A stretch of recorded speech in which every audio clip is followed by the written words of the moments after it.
Mr. Speaker, I rise today to offer House Resolution 8034, the Israel Security Supplemental Appropriations Act of 2024. This bill provides $26.38 billion to fortify America's support of our Israeli allies and defend our troops in the region. It is part of a larger package of three security supplemental appropriation acts before us: Israel, Ukraine, and Indo-Pacific. All three are essential to deter our adversaries. There are moments where actions is optional, a convenience but not a necessity, a choice. This is not one of those moments. The world is in chaos. Americans have been killed, and our allies and partners are dying in the front lines every day. Ukraine is entering its third year of a war to repel Russia's invasion. While forced to conserve their munitions and choose which areas to defend, Israel is avenging its innocent civilians who were murdered, raped, brutalized, and taken hostage by Hamas, while defending its country from a barrage of Iranian missiles. Indo-Pacific nations face China daily with strength and resolve, knowing they are likely next. The United States is not on the sidelines in these conflicts. Our service members are under daily attack in the Red Sea, standing watch along NATO's eastern flank, and being routinely challenged in the Indo-Pacific. 5 American flag-draped coffins have returned home in the past 6 months. When we go to war with what we have. There is no time to forge new alliances, no ability to reconstruct abandoned production lines, and no hidden reserve of fully trained and ready troops. This is the situation our allies and partners in Israel, Ukraine, Taiwan, and other Indo-Pacific nations face today. It is a situation ourselves may face sooner than we think.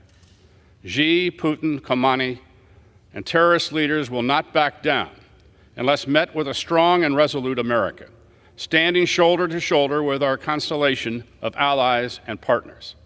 These bills provide the funding necessary to defeat and deter our enemies. While the bills carry the names of other countries, there is one nation that I care about above all others, and that is ours. These conflicts have exposed the fragility of our defense industrial base and dire need to invest in factories, shipyards, assembly lines that manufactures the instruments of our national defense.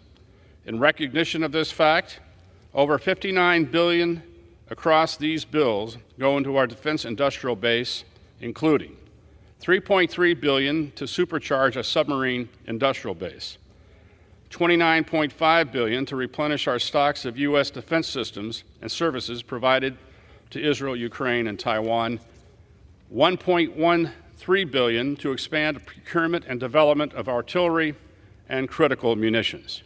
Each conflict has its unique needs and addressed in these bills, including $5.2 billion to replenish Israel's Iron Dome, David Sling, and procure the Iron Beam missile defense systems, $542 million for unfunded priorities requested by the Indo-PACOM commander, and $13.8 billion directly to procure U.S. capability for Ukraine.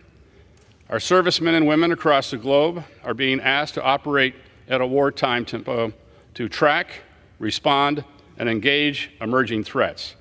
These bills provide the resources necessary to support their operations, with $11.3 billion for current U.S. operations in Europe, $2.4 billion for our forces in the Middle East, who are under daily attack. Mr. Speaker, we have been complacent for far too long, as our allies and partners and our own service members have been under attack. This Congress has a solemn obligation to our military to provide them with the resources they need to deter and win our nation's wars. Douglas MacArthur once said that the history of the failure of war can almost be summed up in 2 words: too late. When conflict occurs, we will fight with what we have and who is with us.